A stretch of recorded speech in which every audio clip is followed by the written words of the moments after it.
This may sound strange, but as a kid, whenever I would hear Canada mentioned in TV or in any form of media, I would always get so excited because everything in the entertainment industry always seemed so dominated by the United States. I always kind of felt like the creative contributions of my country were virtually invisible. And it really didn't help matters when I decided to go to China. Every time I told someone that I was from Edmonton, Alberta, they would generally reply with a derogatory, "Where's that?" or "Alberta what?" Come on, people, we have beef, oil sands, not to mention the world's biggest mall. Okay, well, not the biggest. Not anymore, but my feelings of inadequacy aside, one of the newest shows to put Canada and Canadian history on the map, so to speak, is Frankie Drake Mysteries, a show set in the 1920s Toronto, centered on the life of a woman private eye named Frankie Drake and a group of friends/associates.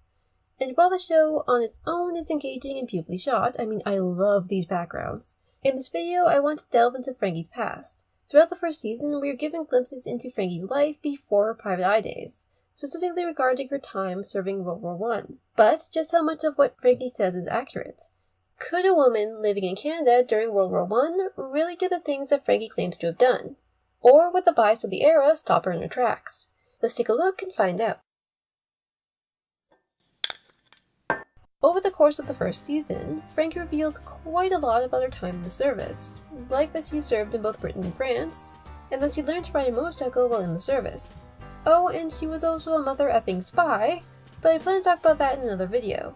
From this, we can assume that Frankie served as a dispatch rider, which were basically motorcycle couriers that delivered packages, generally written information, between army camps and headquarters.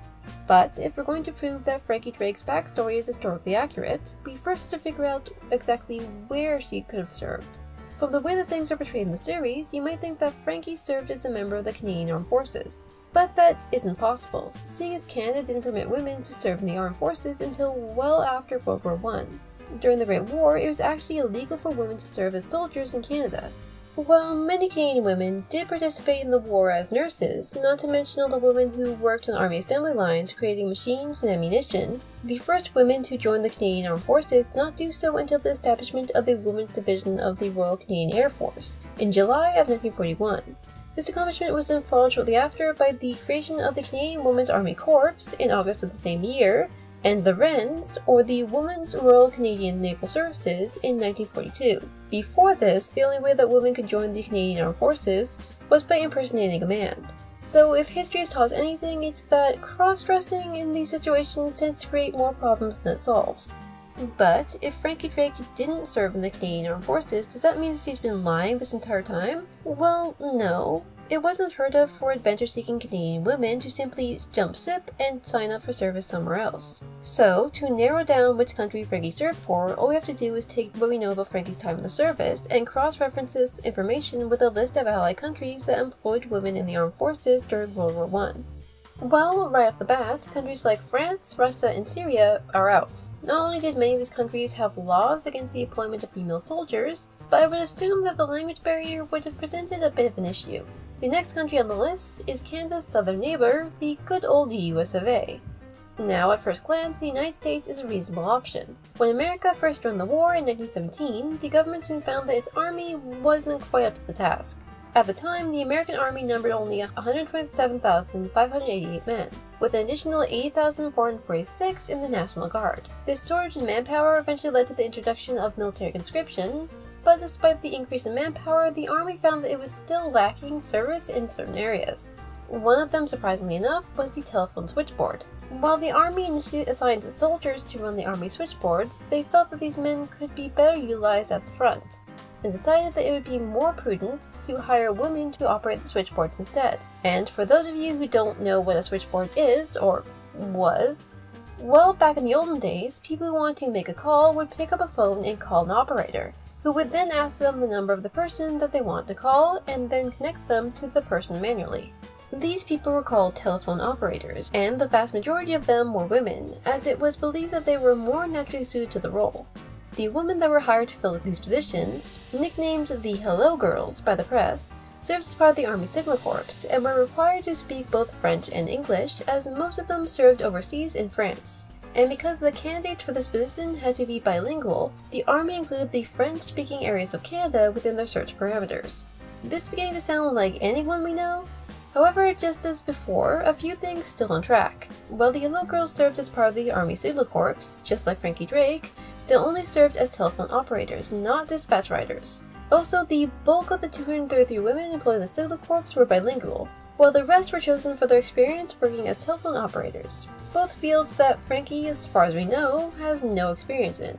I mean, I think I saw her use a telephone in one of the episodes, but other than that. The next country we have to consider is jolly old England, which again presents us with a viable option, as just like in the United States, Britain eventually found itself relying on women to fill non-combative roles in the army, so more men could be free to go serve at the front. While the British government was initially against the employment of women in the armed forces, after seeing the positive impact that women had on the war effort through their participation as nurses and volunteers, the government decided that women could also be used to aid the war in a more direct way.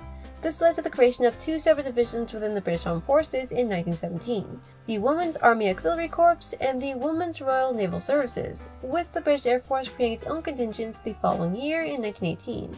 While in the service, these women end up filling several different roles from clerks and telephone operators to, you guessed it, dispatch riders, many of which served in France, not unlike our intrepid heroine.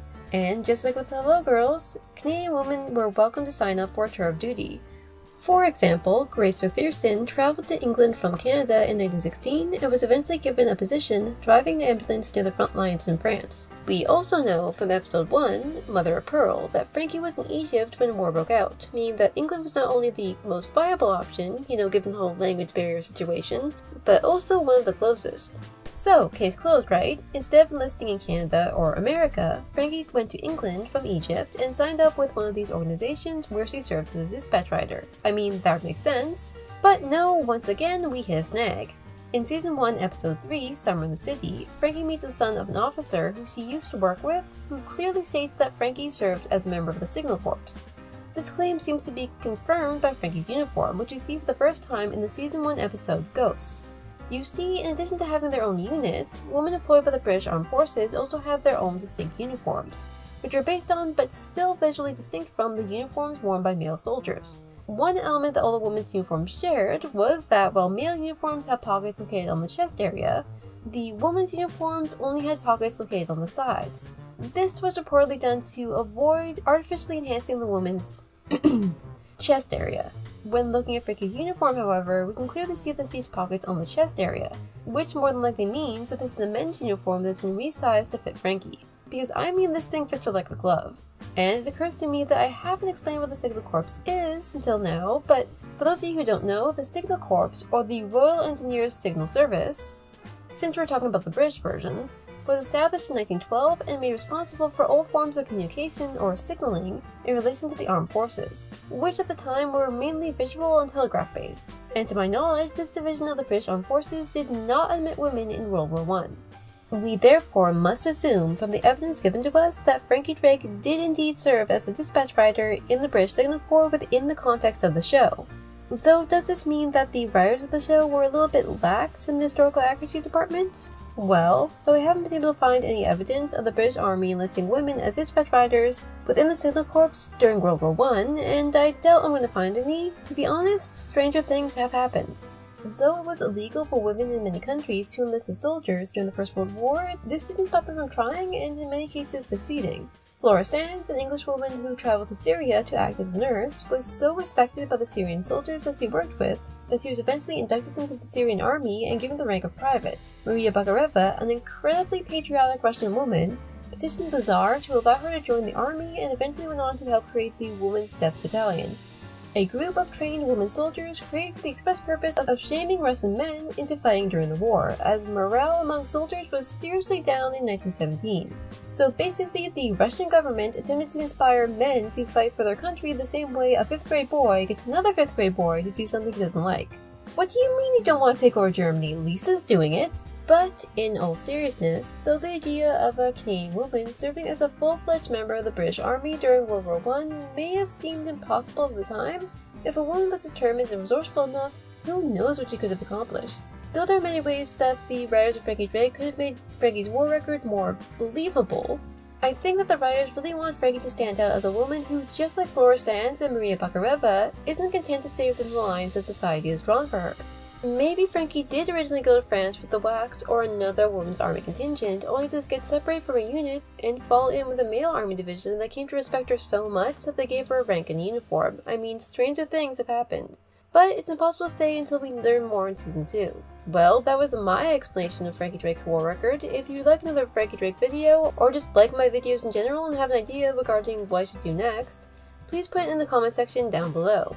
This has been Silver Jade asking you to please remember to support your local library.